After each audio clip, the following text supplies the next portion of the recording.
Welcome to another episode of DD on the Spot. As always, I'm your host, Ryan Johnson. And before we get into it with our guest here today, I'd like to remind everyone that if you enjoy this content, to please give a like and subscribe down below. I'd greatly appreciate it.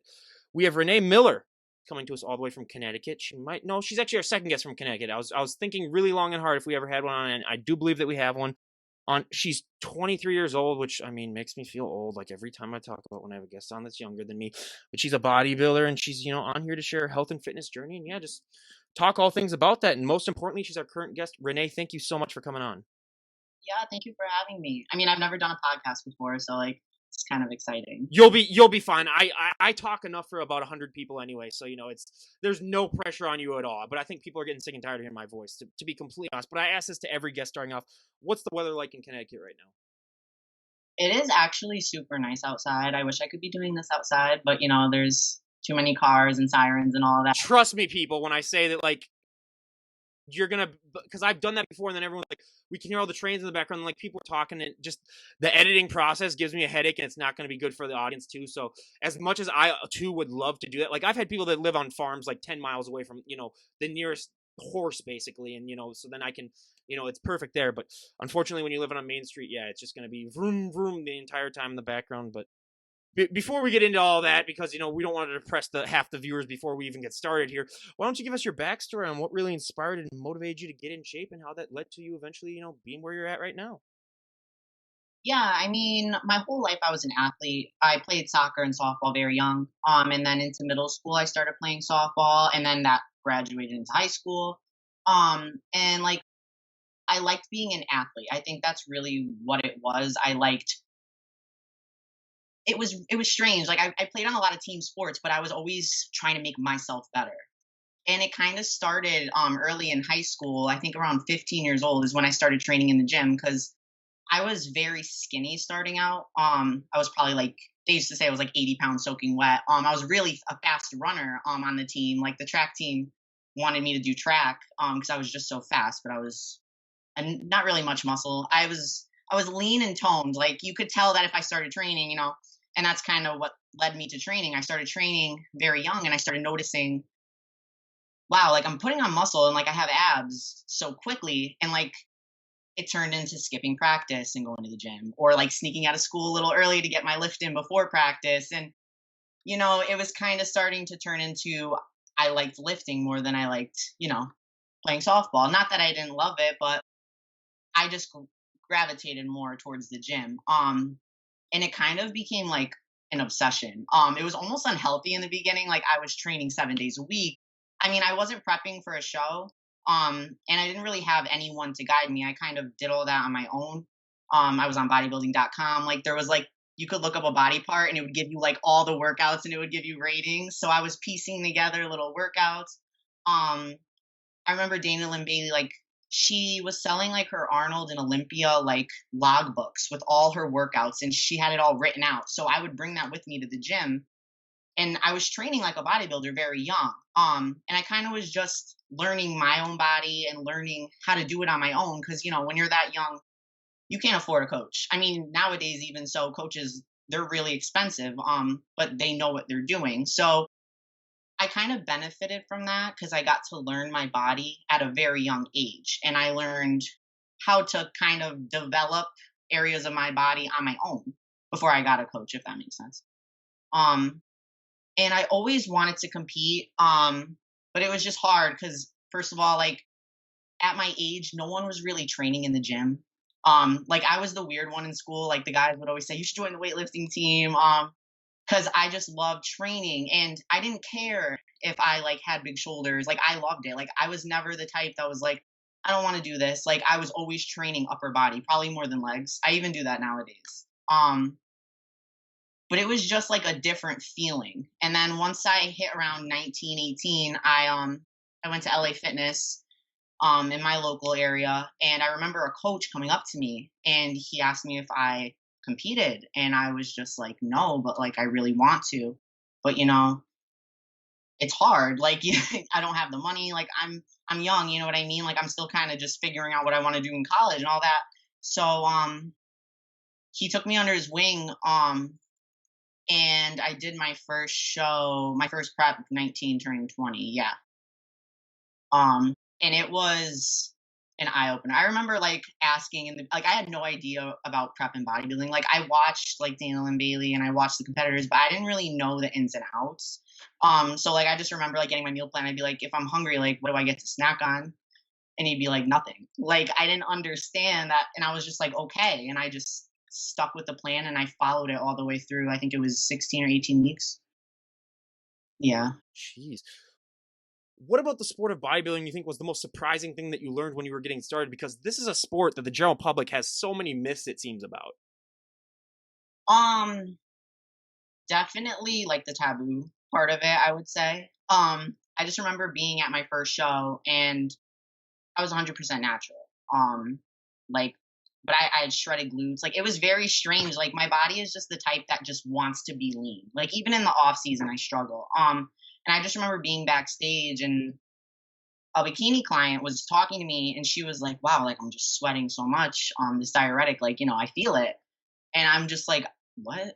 Like, I was like, what is that? And she's like, you're not on a diuretic. I'm like, I'm on nothing. She's like, you're on nothing. I'm like, no. Like, I didn't understand. Like, in my mind, I was like, a bikini girl. Like, it was just strange because I did figure my first show.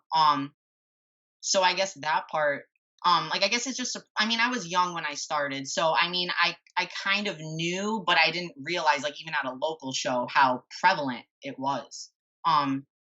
So, I mean, it kind of took me off guard, especially when I was like, okay, she does bikini. And I'm like, wow, I'm doing figure. But I mean, I ended up winning the show. I won the overall, my first show. So, and I was against girls that were enhanced. So it kind of gave me that stepping stone where it's like, okay, I can go somewhere with this. And it's like maybe I don't need to do such extreme things like other people in order to get far. And I learned that, and I guess I'm kind of almost grateful for that. And I'm not saying it's all to genetics, but genetics does play such a huge role, and everyone always says that, but I don't think they truly understand, especially at the pro level, because I mean everyone has really good genetics at this level. And if you're starting off with not the best genetics, not to say you should stray away from it, but just know that even me, like there are people who have better genetics than me. Like there's always going to be someone who's just a little bit, and you're always trying to maximize yourself. You know what I mean? No, 100%. And going off of genetics, I mean, yeah, everyone's on social media, and I hear this all the time. Oh my God, I want his arms. I want her abs. I want their back. I just want to strangle them and just be like, you do not understand that if you work out just like them, you're still not going to see the same results. But whenever someone first gets started working out, they always have that one body part that really takes off, and then they have that one body part that they have to train into oblivion. What were those body parts for you when you were getting started? Um, wow, that's easy. So for me, weirdly, it's arms. Um, She's yeah. a gym bro at heart, everyone, I guess. When I started off, I just loved like curling. I just wanted like big arms.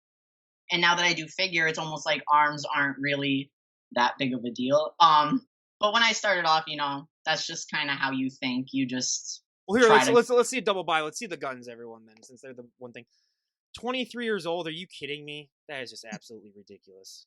I'm post show like And post six. show too. Yeah, Jesus. But I mean, yeah. So arms, not so much triceps. I guess I should say biceps specifically. Triceps are something I definitely had to develop a lot more. But yeah, my biceps, I've never had a. They almost kind of. It's almost like a pain in the because then I have to train my back like very very like particular in order to activate it because my arms will take a lot of that weight away from it. Yep. And then what was the one that really struggled with you? That would be my back.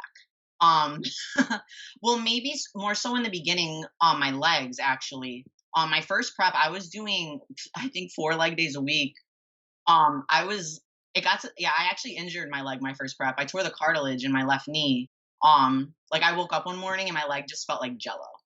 I was like, I don't know what's wrong. So the last 3 weeks of my first prep, I couldn't even train legs or do cardio. I couldn't do anything. So I kind of just waddled into the show almost, and prayed.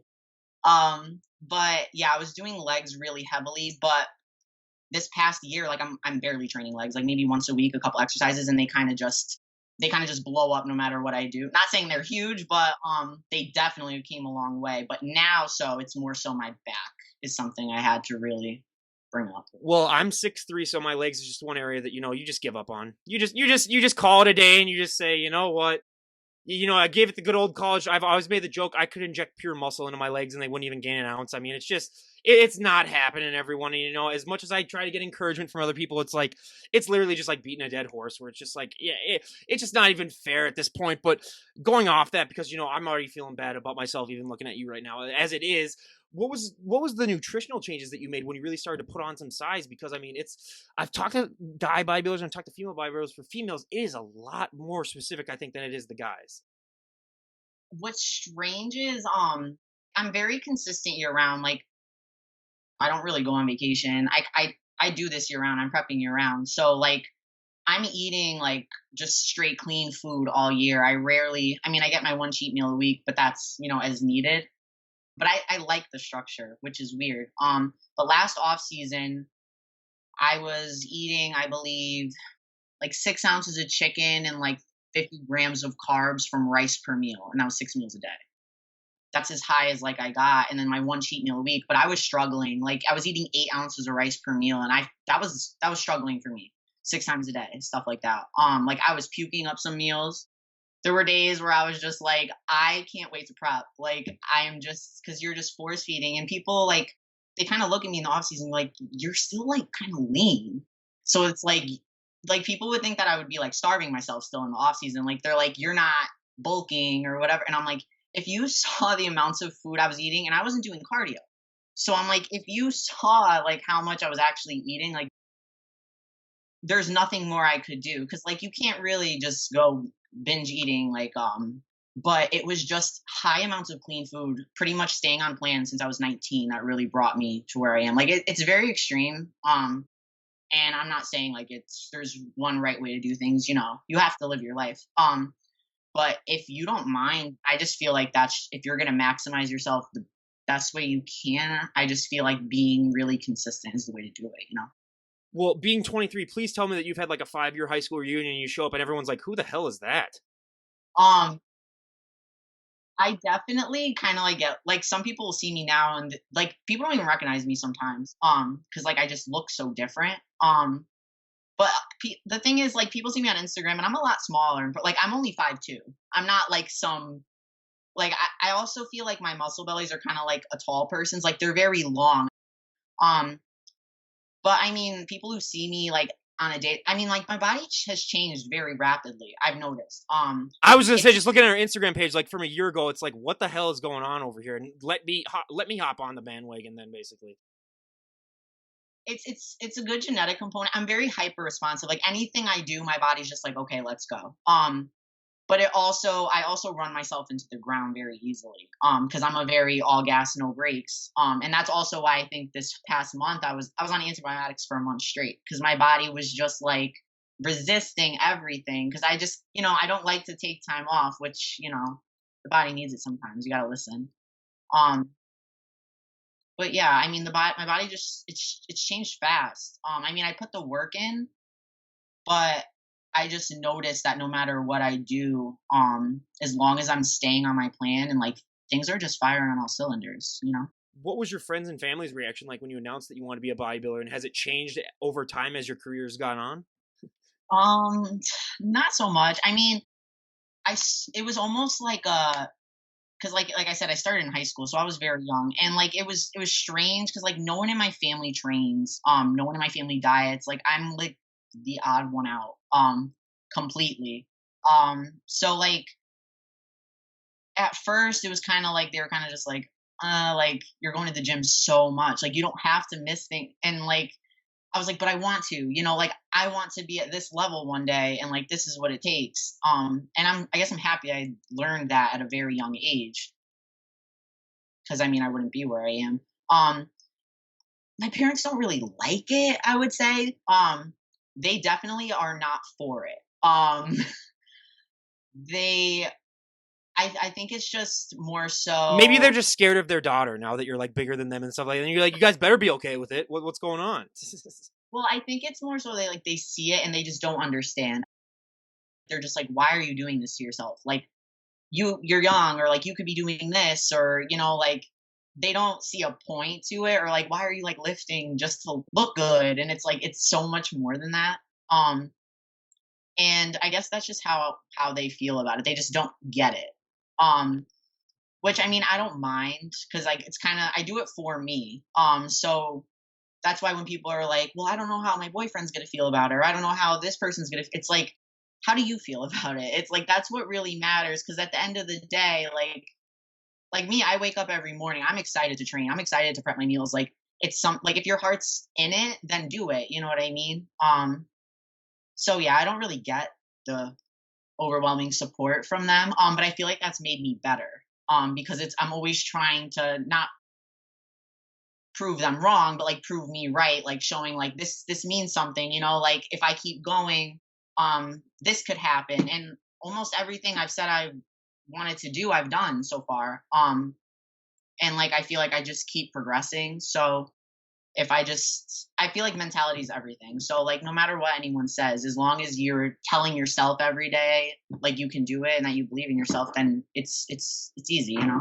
Absolutely. I'm like your parents when it comes to marathon runners, where I just want to show up at the end of one of those marathon races and just have a sign that says you did this you didn't have to do this or something like that. Just because, but no, I get. I mean, yeah, it's not everyone's cup of tea, and I mean, a lot of it is just through misinformation and stuff like that. But I mean, it's yeah. I mean, people have feel what they feel, and it's just some people don't change your minds, and just let them live their own lives. But when it comes also to the bodybuilding aspect, the one thing that I was the most shocked by that I would have never guessed in a million years is that for so many of these competitors, posing is the hardest thing for them. It's harder than your nutrition. It's harder than your working out. I never would have guessed it in a million years. But what has your journey with posing been like?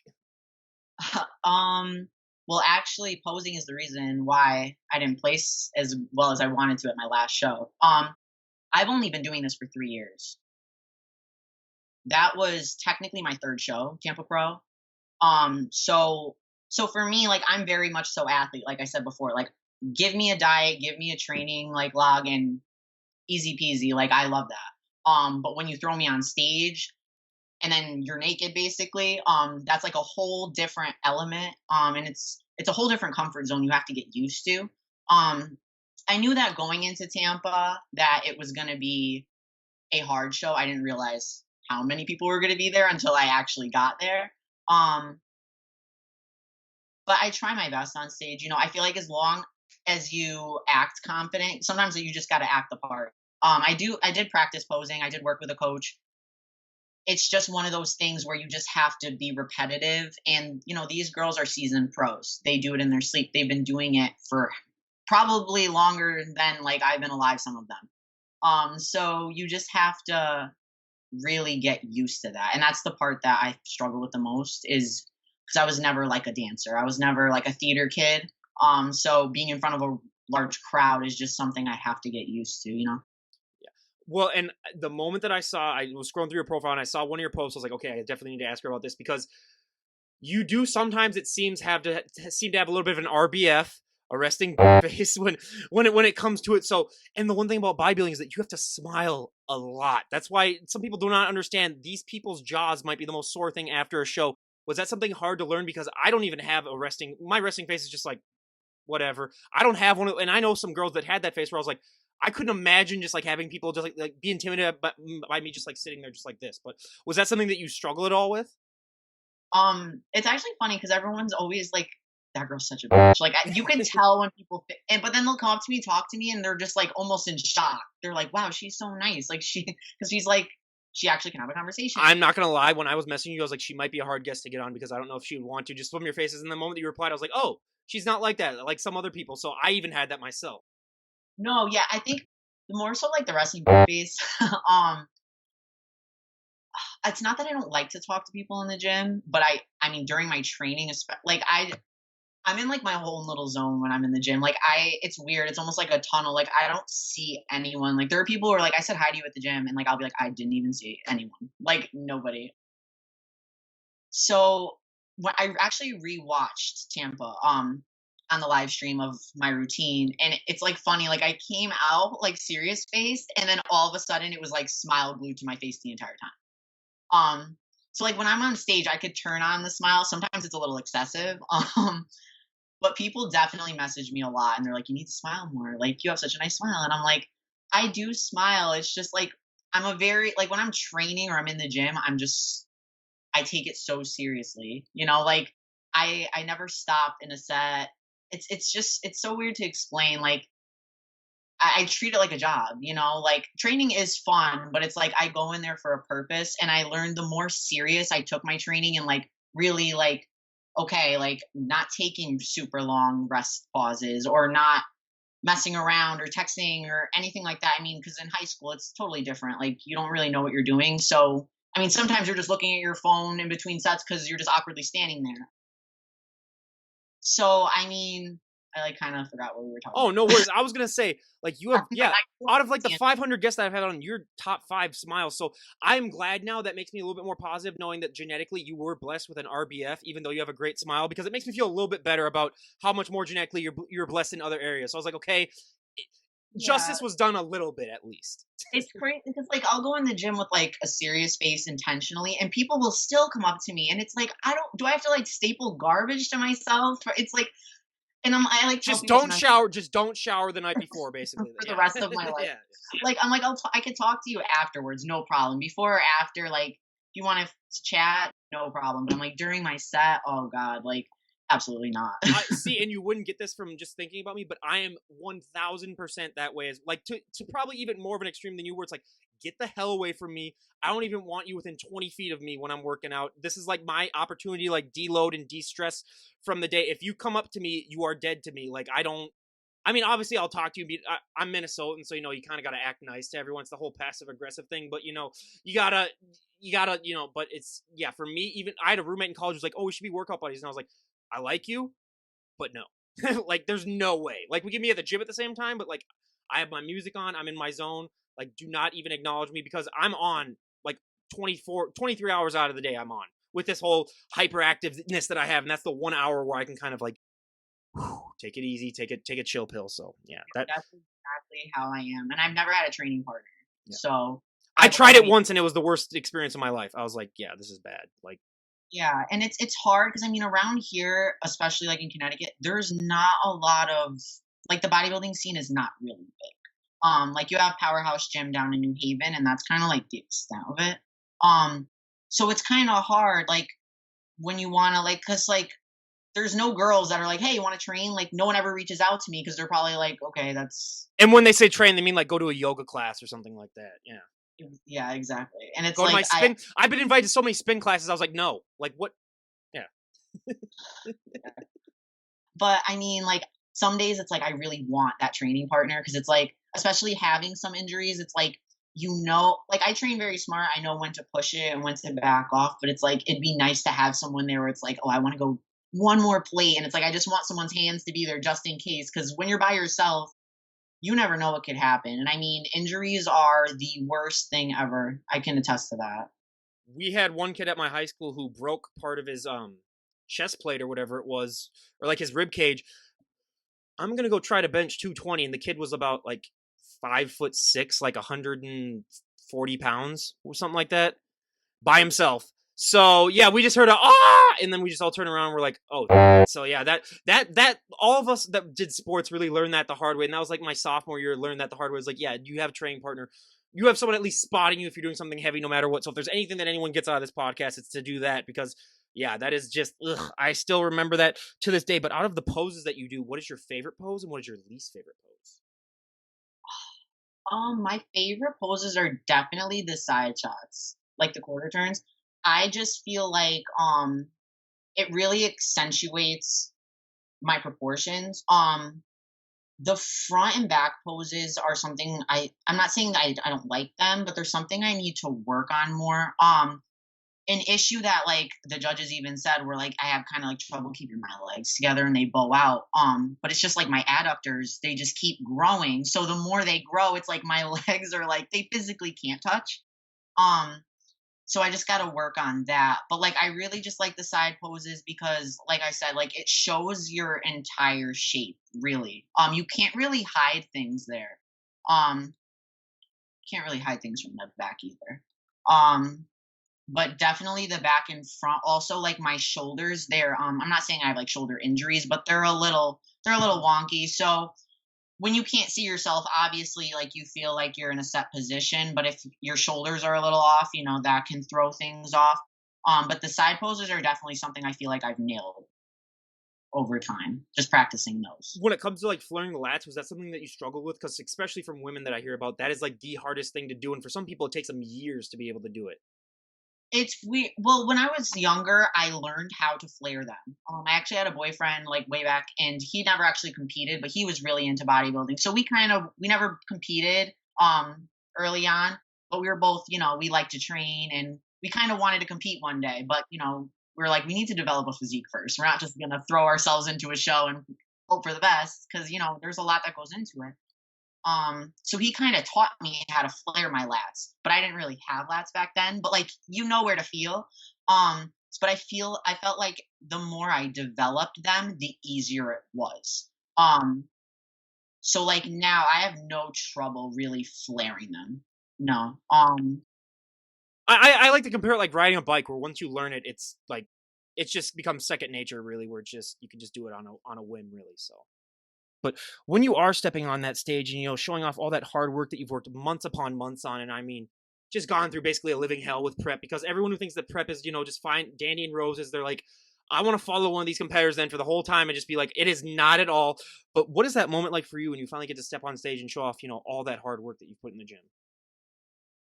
it's I feel like everyone has that same feeling. It's almost like you're just exhaling. Like it's like, okay, this is finally it. And it's almost like bittersweet, because it's like I don't want the moments. It's very fast, especially at the show I just did. There were like, what, 50 women. So you're not up there for a long time. I think they were cutting everyone's routines a little short.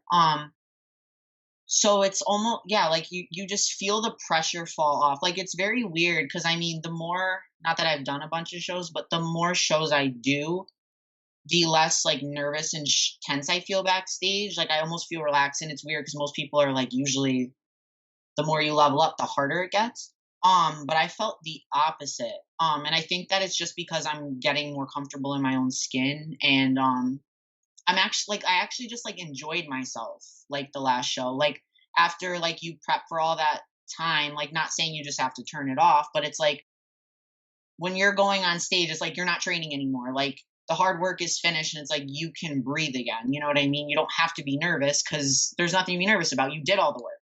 You know what I mean? No, 100. I mean, yeah, it's just like, yeah, I'm finally here. It's more about, I'm gonna quote Miley Cyrus here. It's about the climb, but I had to throw it in there at least once, I guess. But no, I totally understand. And I mean, but one thing that people do not understand as well is that like you're not gonna be able to look like that 24/7. There's so many people that just do not get that, where they're just like, oh, they work that hard and they still don't look like that all the time. Because I think people understand with weight loss, like you can keep the weight off if you do the right stuff. But with bodybuilding, you can't look like that, 24/7. What was that like for you when you first learned about that? And I mean, has it gotten easier for you to accept that as your career's gone on? You realize that like that look that I present on stage, it's not sustainable. And first of all, it's not healthy. Yeah. Well, I mean, my first show, I was 107 pounds on stage. But I was shredded to the bone. But I had nothing to me, because like I said, I was natural, and I was what, 19 years old, 20. I don't know how much muscle you could really build at that point. But it was weird, because like I said, I didn't even really know what I was doing. And sometimes I still feel that way. I'm like, you just follow the plan. Like I feel like sometimes you don't really know what you're doing. But like I said, like I didn't really know what I was doing. So like I just kept following the plan after the show. Like that's what I was told to do. So like I've never had a rebound, or I've never had a drastic like weight gain. Um I kind of just, once I set my mind to something, it's like, this is what I'm going to do. Like I kind of go 100%. So like right after my first show, I had my weekend where I got to enjoy myself. And then I went right back on plan that Monday, and then I reversed, and then I went right into an off season. That's kind of how it's always been. So, and like I said, my body kind of likes to stay lean. So it's very hard for me to like gain a lot of weight or put on a lot of fat. I never really had like anything drastic. Like I've always just been consistently putting on lean size ever since I was 19. But even when I was training in that short time in high school from like, I think I started 15 to 19 before I literally was just doing everything on my own. I was kind of just training and eating whatever I wanted. I mean, I followed macros in a sense, but not really, like I said, knowing what I was doing. Um, but I wouldn't get fat. Like I had from 15 to now, I've always had a six pack. Like the ab, and I know it's a very weird thing. It's like it's a blessing and a curse because everyone's like it must be nice, but it's like you don't realize how much I have to eat to grow though. Like, I- I'm saying in my head, thank God she has an RBF. Thank God she has an RBF. Otherwise, I'd just cancel this podcast right now and be like, screw you. This is ridiculous.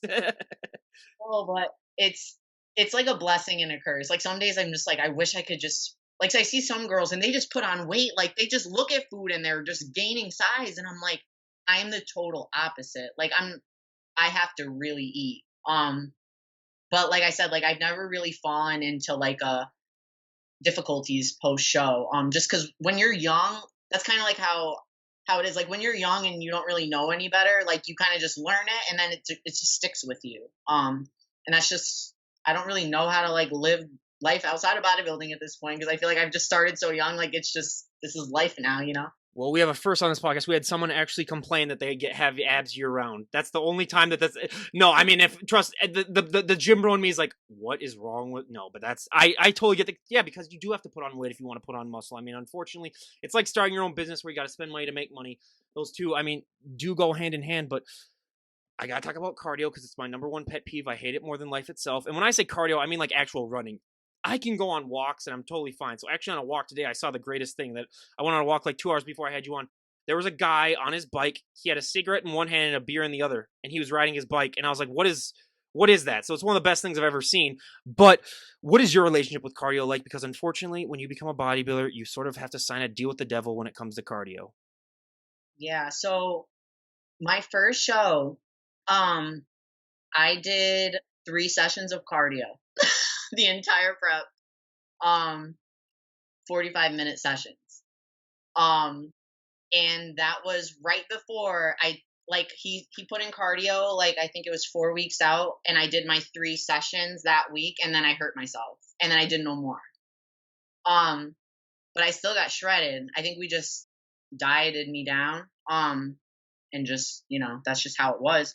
But the second prep when I went pro at Universe, there was definitely more cardio, but it wasn't anything drastic. I think what we did then was more food manipulation than cardio.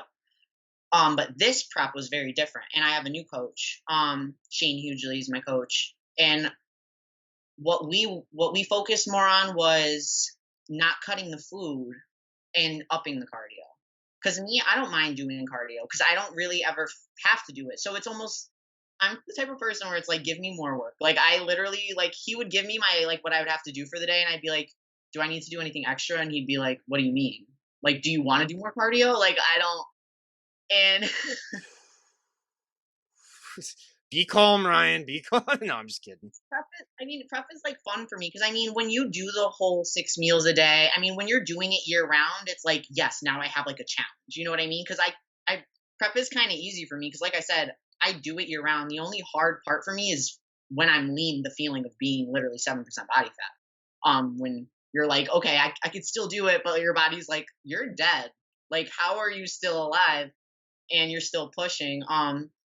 But I definitely liked what we did this past prep a lot better because not like because I was like, oh, I need to eat. Like that's just such a mental thing. It's like you're gonna feel hungry and you're gonna starve in prep. Like even if you're not actually starving, like people would see what I'm eating. They're like, you still eat more than me in a day, and I'm like emaciated almost. Like I am like dying, and I'm like, you don't realize like how much food I really need to actually maintain what I have. Like this is not what it is. So we kept the food relatively high. Like I even like almost all the way to the end. Like I was still doing. I didn't have any cheat meals the whole prep. And that's kind of how I wanted it. We started prep and the cheat meal was in, and I kind of just told Shane, I was like, I don't want cheat meals. I was like, if I really need a cheat meal, give it to me. Cause this was my first prep working with him. And in the past, I rarely saw cheat meals in prep. Like I said, it would only be like he would look at me and be like, "Okay, have one. You need to fill out, etc." So what we did were more refeed days or high carb days. So every week I was still getting basically what I was getting in the off season, 50 grams of carbs per meal, once a week, all the way pretty much to the end. But I just like the feeling of working off clean food better and just upping it that way. Not that there's anything wrong with cheat meals, but I feel like digestion wise and all that, like in a prep, you don't really need like the fatty foods. And I'm someone who doesn't put on weight very easily. And I'm so I like that's why I'm like, you don't really need cheat meals in prep. Like I would rather say like you need like a refeed. And then I feel like when people get cheat meals in prep, they feel like I'm not saying like it inclines them to cheat, but like you get that taste. And not saying I would ever get that taste and cheat, but like I said, I just like doing the higher refeeds. But cardio got pushed pretty hard. Well, I love to play devil's advocate. What is your go-to cheat meal when you have to have one? I am such a creature of habit. Like it's so weird. Like anytime I get something different, I'm like, damn, I should have got what I usually get. I'm good with like a burger and fries. I'm good with sushi. I kind of just intertwine back and forth with those. I haven't had pizza in like a really long time. I feel like a lot of people get pizza, and I'm like the type of bodybuilder where it's like I need like a protein aspect to my cheat meal. Like I can't just go slam like a whole like. I mean, I'd have to eat like a whole pizza in order to get like decent protein, I guess you can say. Well, you But like, you can put hamburger on the pizza. yeah, see, like that's something I would have to do in order to eat it. See, I worked at a pizzeria in my teens, and you'd be one of those guests that would call, be like, "Can you like quadruple the amount of hamburger that you put on it? Just basically just have it all hamburger and like just cheese Just and put all the meats on it. just put all the meats. Yeah, put all the pepperoni and stuff. Yeah, we had some people like that. It was called the Meat Plaza, where literally, yeah, it would take me like 5 minutes just to build the damn thing because it was just layers on layers of meat. But I mean, being in this sport, this is so much more of a mental sport than it is a physical sport. And people do not understand that because they only notice the physical changes really that happen. What has this journey been like for you mentally? Because I've always said if you can compete in the show, I mean, you can really accomplish anything in your life just because it takes so much to just get on that stage. Yeah, I think mentally I grew more than actually physically. Um, I think everyone who starts bodybuilding, or the majority of us, has like some form of insecurity at some point. Like they want to better themselves in some way. And mostly it's physically. But like I said, I was kind of that like I was like 90 pounds soaking wet. Um, and I wanted to be stronger. And like I said, once I started to really develop that muscle, it kind of develops your brain at the same time because it's like, wow, like if I do this, this will happen. And it's like, I actually am strong enough to do this. And when you start like, okay, well, next week, maybe I'll up the weight. And it's like, okay, wow, I could lift that. And it's like, you're unlocking levels each time you like hit a PR, or it's like, wow, I went this whole week without a cheat meal. Like, go me, it's like you're realizing that's what I like about this sport is because it's all you. And it's like you're setting these, you're not like actually, I mean, some people write them out, but in your mind, you have like this checklist. And every day, like you go to bed and it's like, wow, I did it. And it really just became that mental toughness. And that's why I kind of like doing the whole prep thing year round because it's like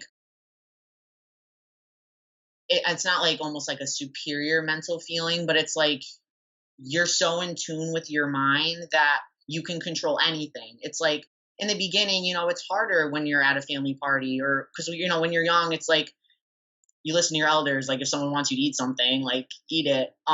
But as you get older, it's like it's okay to say no. And it's okay to not have a reason to say no. Like even if you're in the off season, if you don't want to do it, then you don't have to do it. And it took me a long way. I was very like a yes person. Like I would always I would genuinely feel bad like telling people no. Even to this day, like I genuinely feel bad. And I think it makes you go a little crazy because you can't do everything.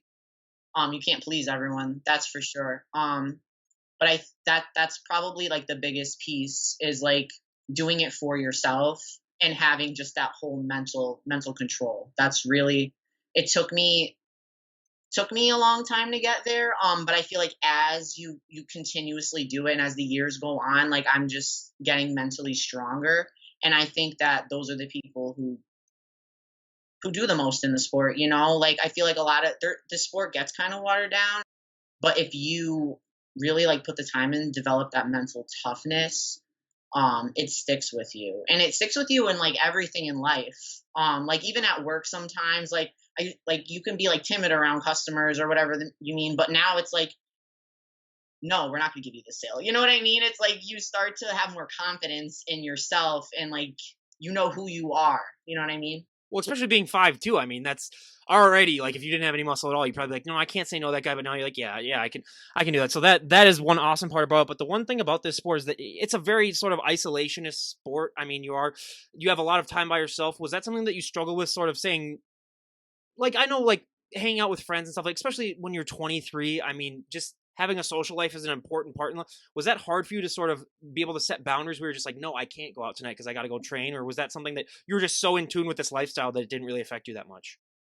Yeah. So it really didn't affect me that much. As weird as it was, like once I started to really learn to say no, which it didn't take me long, that's kind of just how I was. Like I would just be like, no, I don't want to.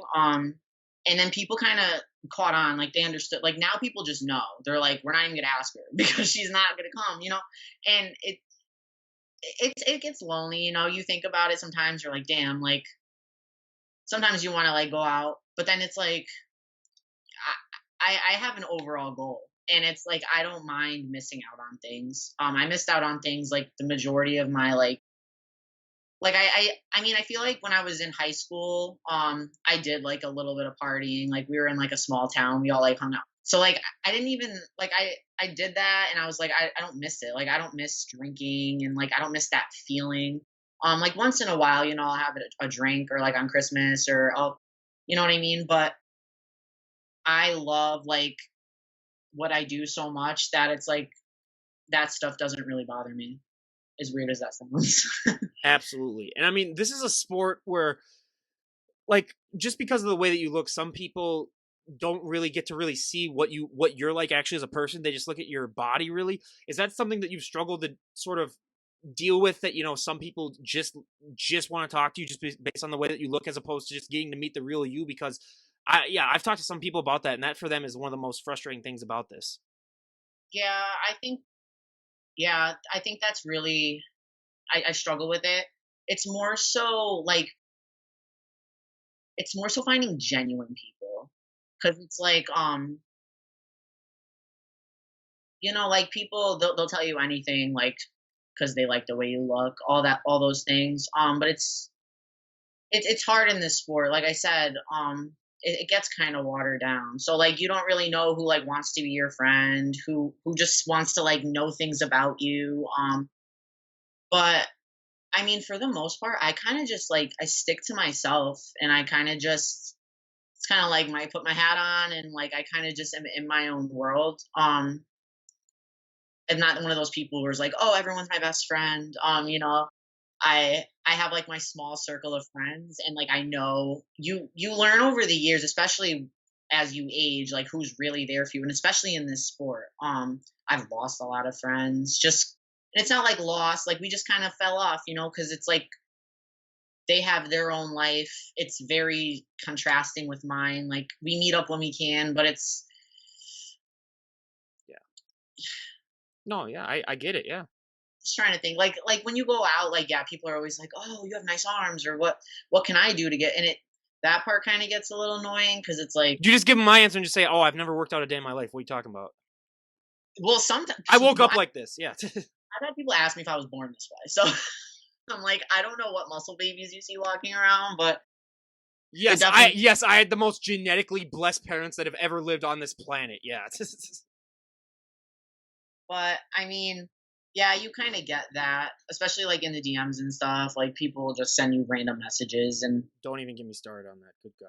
and it's like I don't really even know who you are, and like That you almost feel bad because you want to respond to everyone, you want to be nice to everyone, but sometimes you're like, I don't even know what to say to that was a this. topic that, being a man, I never really understood, because obviously I don't have like guys messaging me on DMs and stuff like that being like, "You look sick, bro," or whatever like that. So that's one thing that I've learned throughout this podcast. I was like, "Oh my God." The fact that they go through that and put up, like, I would have just broken my phone basically then after about a week of it, and just been like, "Okay, I can't do this anymore." Yeah.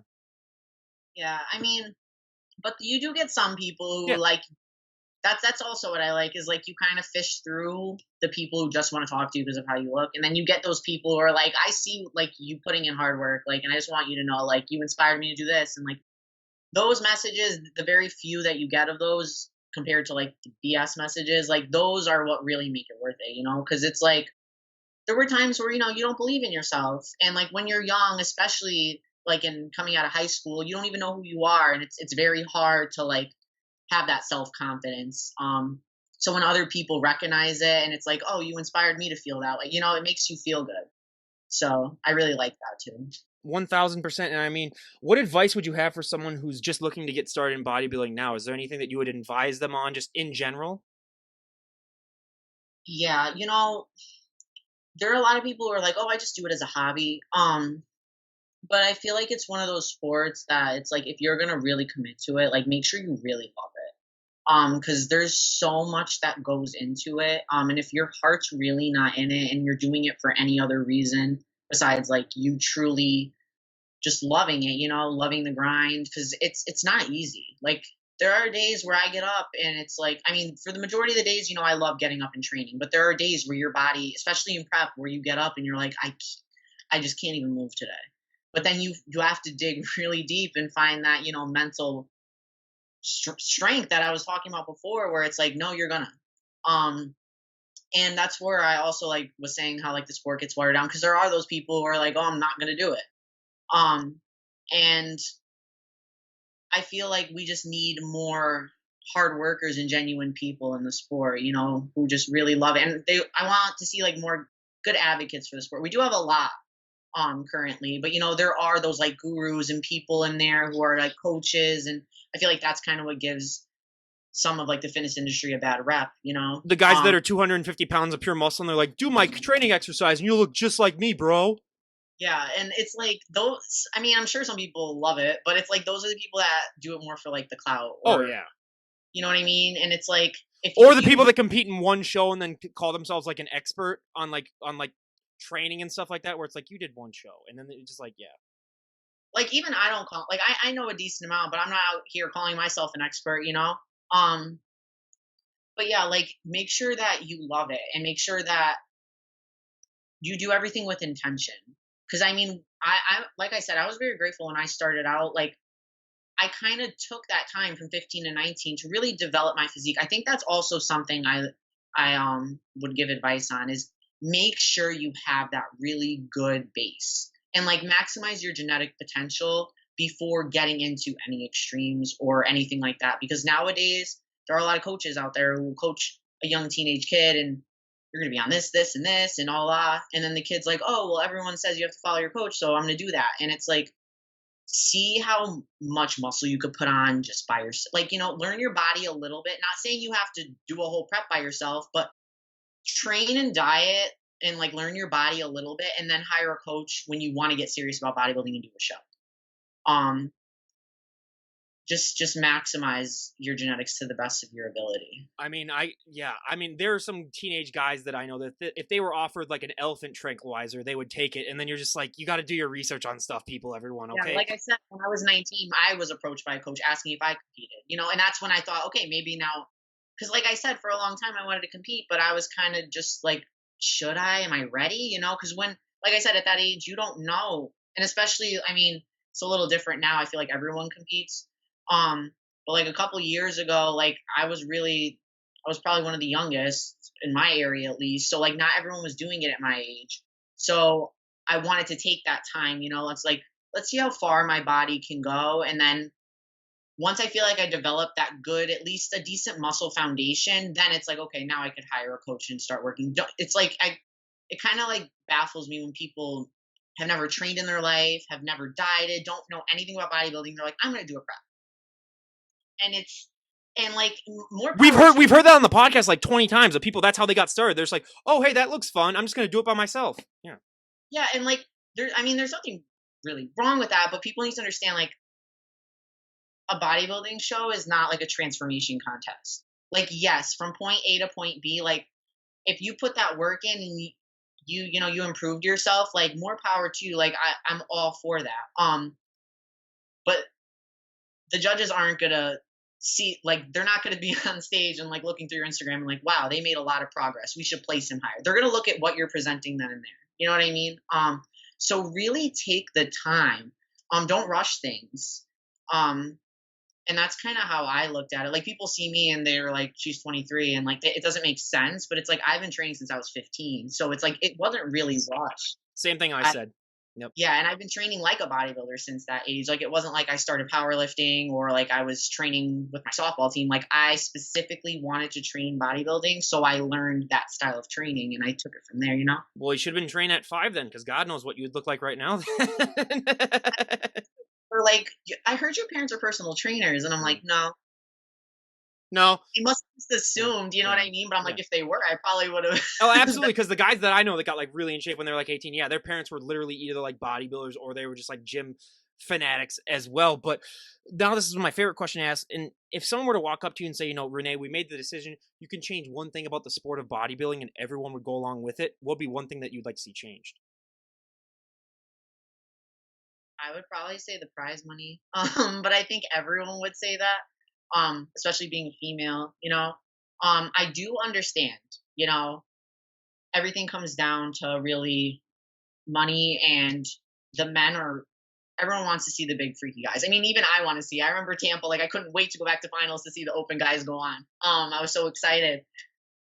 Because it's just like they're freaks, you know what I mean? So it's just hard knowing it's like we put in so much hard work too, you know what I mean? It's The stuff that your body goes through compared to what it goes through for the men when it comes to bodybuilding, it's yeah. astronomically more. Like, I didn't even know that guys had to go and get blood work done or anything like that. Like, I was like, what does a guy need to go and get blood? And then they're like, oh, guys do it too. But then I was like, females, you guys, just hearing some stories from some people, the most eye-opening thing for me, I was like, oh my God, they go through so much more than the guys do. Where the guys, for the guys, I like to compare it where you're just like driving it straight on a highway, and for the women, you know, you got to pull over and get gas and stuff like that, or you got to like go through underpass. It's ridiculous.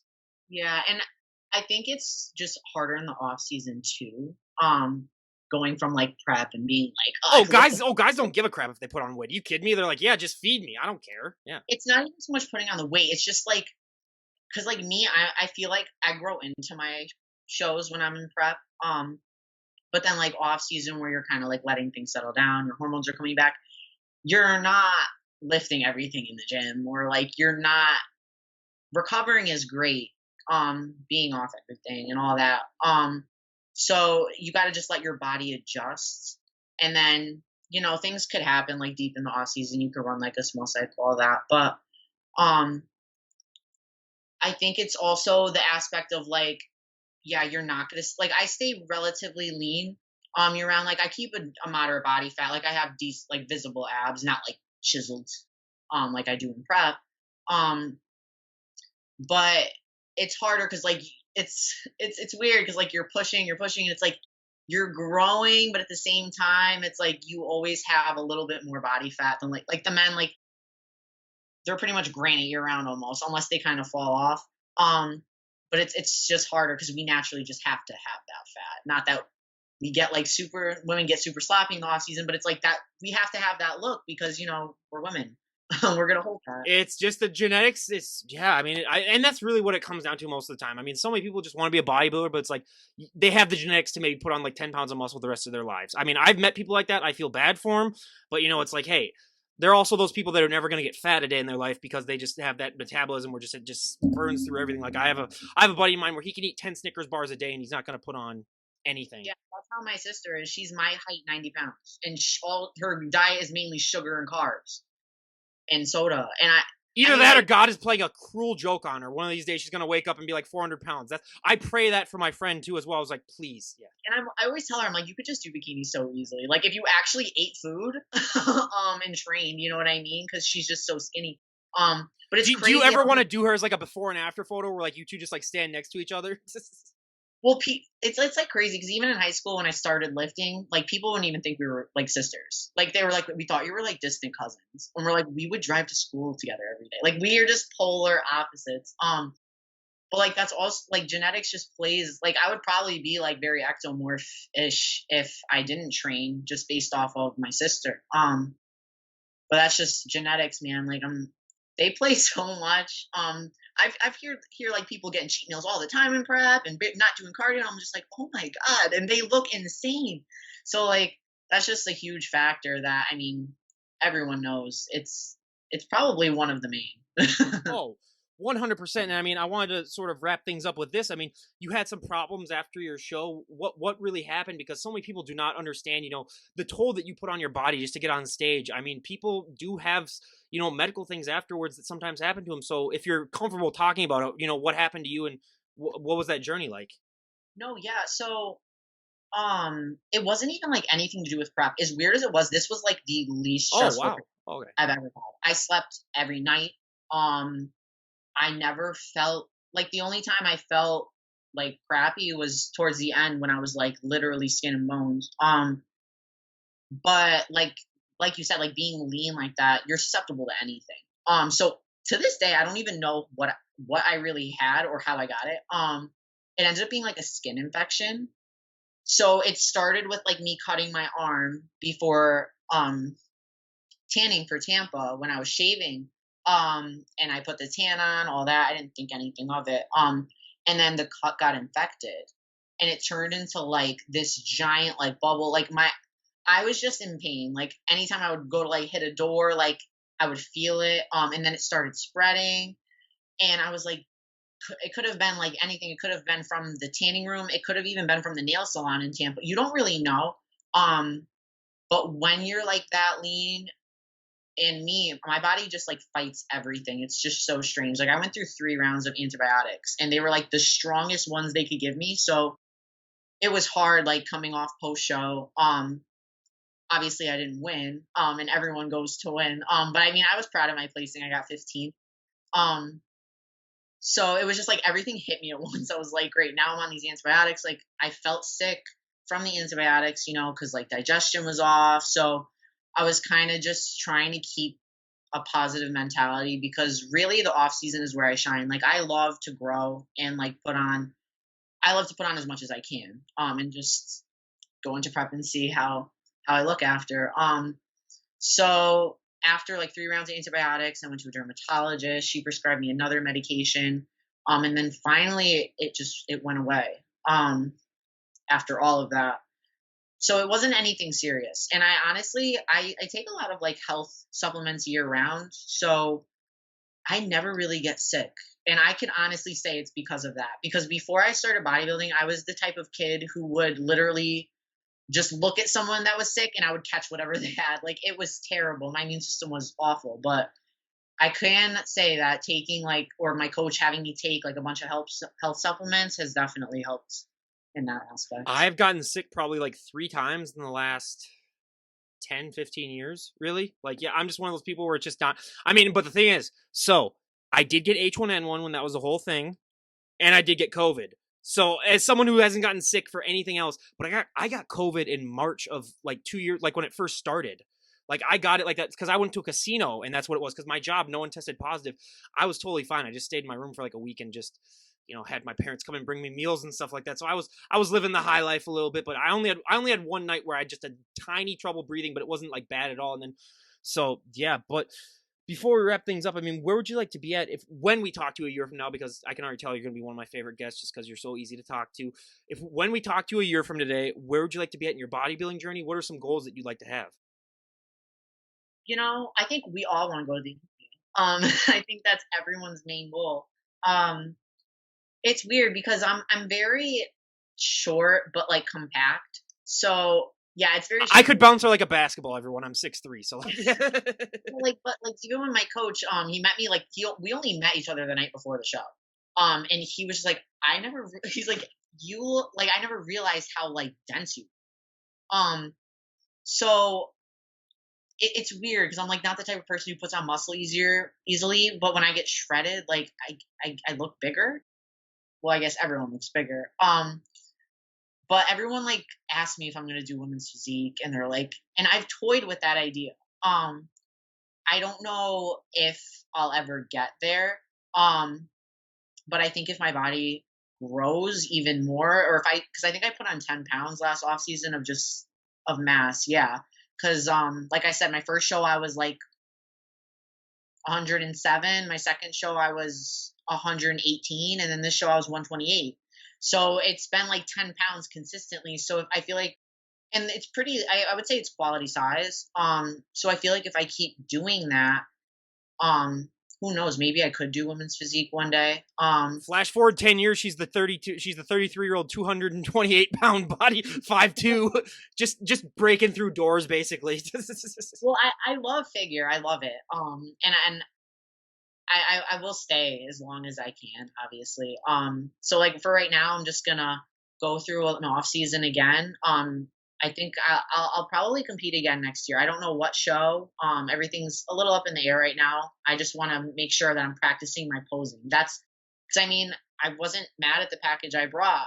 And the judges weren't really mad either. It was more of like a, we liked your package, but you got to present it better. So I kind of like kick myself now. Is it hard? Is it hard being in a division where your most genetically blessed part, your arms, doesn't really make that much of a difference? Yes. But Like for me, if I had that genes, I would just be curling all day, every day. Just like, let's get these things to like 80 inches or something. But like, yeah, but figure, yeah, the bigger arms you have, that's sometimes the worse you do.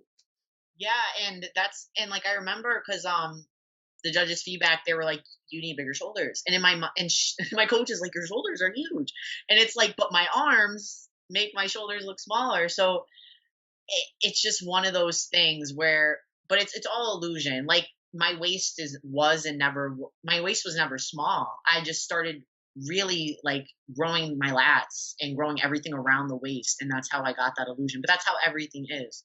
And that's what people also don't realize. Like they'll look at someone and be like, oh, they have a big waist, but it's like if you build everything up around that, then boom, your waist looks small now. So it's just a really just growing overall, muscle maturity, because I think I was the youngest person at that show. I mean, the winner, she was in her 30s, I believe. So you can't speed up time. I mean, I'm doing everything I can in the time I have allotted before I prep. So it's just, just maturity with time. And I don't plan on ever stopping. So I only see progress from here. Granted, I don't get hurt because I don't have like a training partner or anything. But if Knock on wood. yeah, I continue to just, I love it. So it's not hard. Yeah. And then lastly, is there anyone that you'd like to give a shout out to before we wrap things up? Well, I definitely want to shout out to my coach because this prep was different. It's weird because I was always used to a coach like hovering over me, making me really stressed, feeling like every little tiny thing mattered, like counting the cranks of salt on your food, like all these crazy things that really put me into like a different mind space in prep. I still got through it, but this prep was just very relaxed. Like it was almost like my coach was my second set of eyes, and I did get to learn myself a little more in prep. Like I'm very much so like a do. Like you tell me what to do, I'll do it. But there were times where it was like, he would be like, do you feel better when we do this or when we do this? And it was like I had an input, and I like that. Rather than, okay, you're just gonna do this, because then you kind of get to like see how your body responds. So I definitely want to shout out to my coach.